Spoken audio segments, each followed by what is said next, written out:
Unfortunately,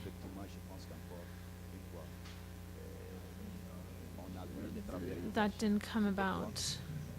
The food crisis, at first we thought that the first responses to the food crisis were positive, but in fact what happened was land grabbing, which was much more negative.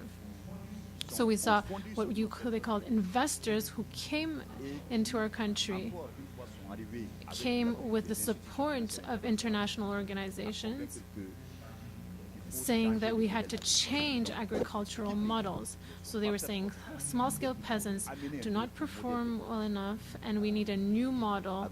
We need agro-industry. So big companies, very mechanical process.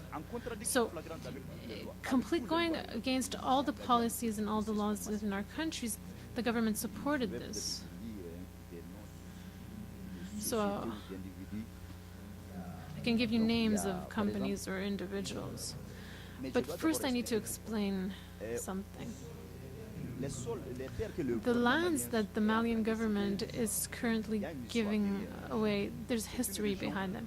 This is a region that during colonization, the French colonial government had built a dam.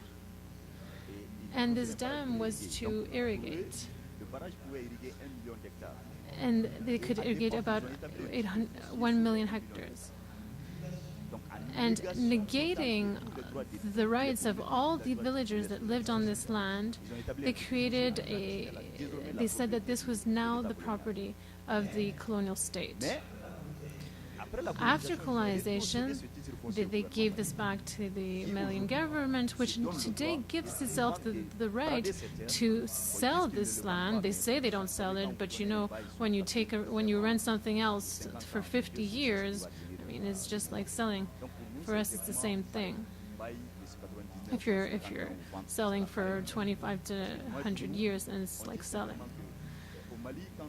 When we became independent in Mali, we had 4 million inhabitants. Now we're 14 million inhabitants. So in 15 years, we'll be 45 million inhabitants.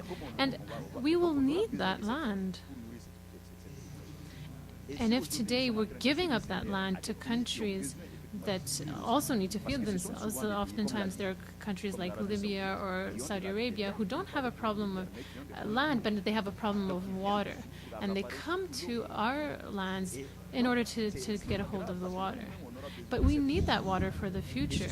And often there's private companies who want to create agrofuels. There's a company called Petrotech, and they want to create agrofuels.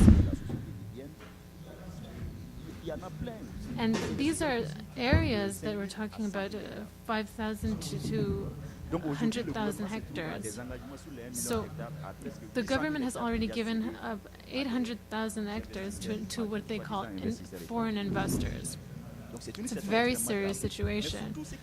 And what's very, very serious here is that everyone is acting as if there's no human beings living on this land. First, this happened in Libya, when Libya... what they said to us was that when they were negotiating, they asked for land, what they call virgin land, empty land, but there are no such lands.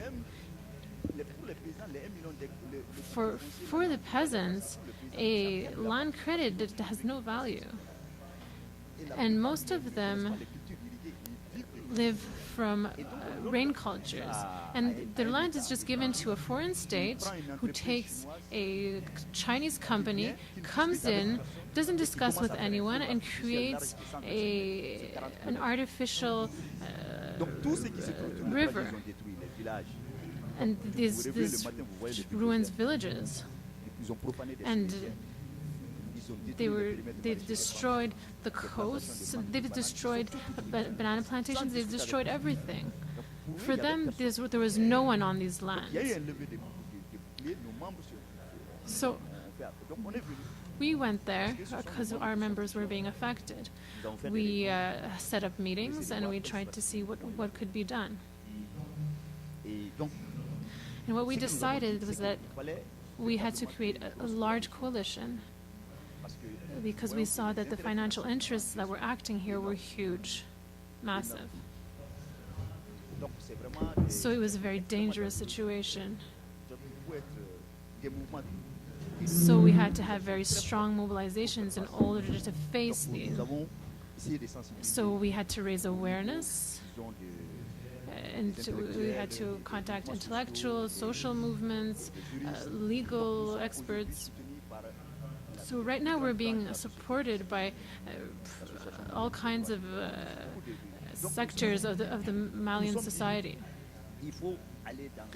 So we said we have to start a very arduous struggle against the situation. We organized a large forum last November, and it was really painful. It was difficult to listen to people's testimonies. Some of the investors, when the peasants do not accept the takeover, they go to the army, and of course, and then the army comes and reprimands these villagers. They beat women who lost, who were pregnant, may have lost their babies. They beat people, the elderly. It's incredible what happens. So we said we're going to do a series of actions. We're going to continue to be mobilized, and we're going to also attack our government. We want to show that Mali cannot be a country where anyone who has some money can just come and take over. I never want to accept that, ever.